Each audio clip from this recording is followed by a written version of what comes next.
सभी ने देखा है कि कैसे जीएसटी में ऐतिहासिक नेक्स्ट जेन इस रिफॉर्म के कारण देशवासियों को 1 लाख करोड़ रुपए की बचत सुनिश्चित हुई। जीएसटी में कटौती के बाद वर्ष 2025 में 2 व्हीलर का रजिस्ट्रेशन 2 करोड़ नया रिकॉर्ड है। इनकम टैक्स कानून भी अब नए स्वरूप में सामने आया है। 12 लाख रुपए से लिया गया है। ऐसे रिफॉर्म से गरीब और मध्यम वर्ग परिवारों को अभूतपूर्व फायदा हो रहा है, मिली है। माननीय सदस्यगण, देश में अनेक नए सेक्टर्स के उदय के साथ ही श्रमिकों के नई श्रमिक कानून लागू करने के पीछे भी ये उद्देश्य है। लंबे समय से देश के श्रम शक्ति दर्जनों कानूनों में उलझे हुए थे। इसको आप सिर्फ 4 कोड में सीमित किया गया है। इससे श्रमिकों के उचित वेतन भत्ते और अन्य कल्याणकारी लाभ मिलने आसान हुई है। देश के युवाओं और महिलाओं को इसका खास तौर से फायदा होगा। माननीय सदस्यगण, मेरी सरकार भारत को ग्रीन ग्रोथ और आधुनिक टेक्नोलॉजी का पावर हाउस बनाने में जुटे हैं। तेजी से बढ़ती डिजिटल अर्थव्यवस्था, एआई और डेटा सेंटर्स निवेश बढ़ रहा है। इकोनॉमी के इस नए स्वरूप के लिए अधिक ऊर्जा की भी जरूरत है। इस दिशा में परमाणु ऊर्जा की बड़ी भूमिका है।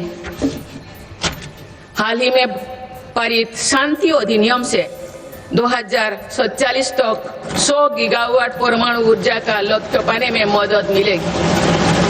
इस ऐतिहासिक रिफॉर्म के लिए मैं आप सभी का बहुत बहुत अभिनंदन करती हूँ। न्यूक्लियर के अलावा भारत सोलर पावर सेक्टर में तेजी से आगे बढ़ रहा है।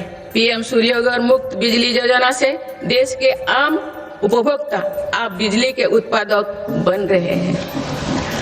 आप तक लगभग 20 लाख रूफटॉप लाखों परिवारों के घर में बिजली का उत्पादन बढ़ा है और इन परिवारों के बिजली बिल कम हुई है।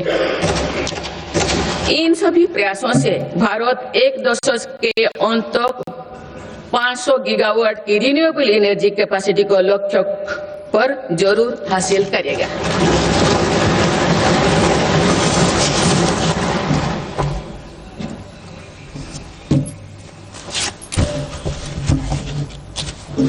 माननीय सदस्यगण, किसी भी न्याय व्यवस्था की वास्तविक सफलता इस बात से तय होती है कि उसके कानून नागरिकों से भय का नहीं बल्कि सुरक्षा, सुविधा एवं सशक्तिकरण का भाव पैदा करे। इस बात को ध्यान में रखते हुए भारतीय न्याय संहिता को तेजी से लागू किया गया है। साथ ही जन विश्वास कानून का एक और संस्करण भी देश में लाया गया है। अभी तक 300 से अधिक प्रावधानों को अपराधी की श्रेणी से बाहर किया जा चुका है। विकसित भारत के संकल्प की सिद्धि के लिए मेरी सरकार इस रिफॉर्म एक्सप्रेस की गति को निरंतर तेज करती है। माननीय सदस्यों, आजादी के बाद भारत की प्रगति को कुछ शहरों और क्षेत्रों से ज्यादा गति मिली। भारत का एक बहुत बड़ा क्षेत्र और बहुत बड़ी आबादी ऐसे रही जिसे उचित अवसर नहीं मिल पाया। अब मेरी सरकार पिछले क्षेत्र और वंचित आबादी के सामर्थ्यों को विकसित भारत की ऊर्जा बना रहे हैं। आज पूर्वोदय यानी पूर्व भारत के तेज विकास पर विशेष बल दिया जा रहा है। आज पश्चिम बंगाल और ओडिशा के समुद्री क्षेत्रों में प्रगति की नई संभावनाएं बन रही है। पूर्वोत्तर का क्षेत्र भी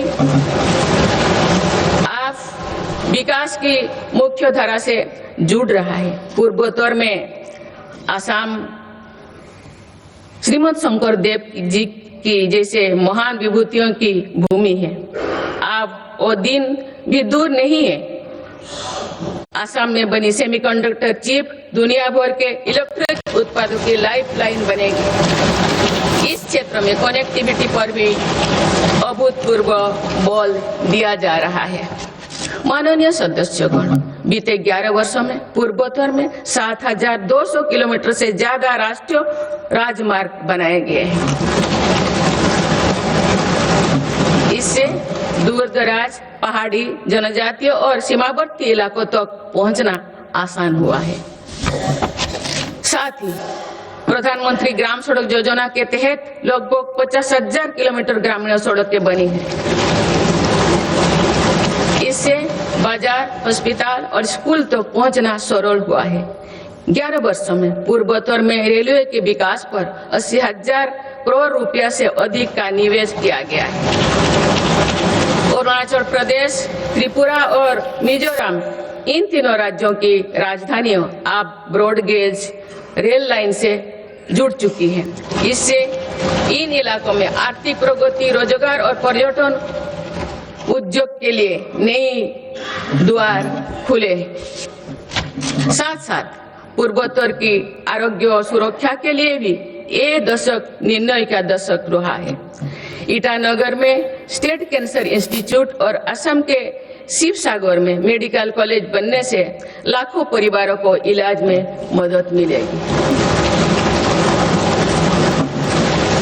सिक्किम के सिच्चे में मेडिकल कॉलेज और अगरतला में महिलाओं और बच्चों का अस्पताल बनने से भी बड़ी सुविधा होगी। इस तरह के प्रयासों से पूर्वोत्तर में एक बड़ा हेल्थ इंफ्रास्ट्रक्चर तैयार हो रहा है।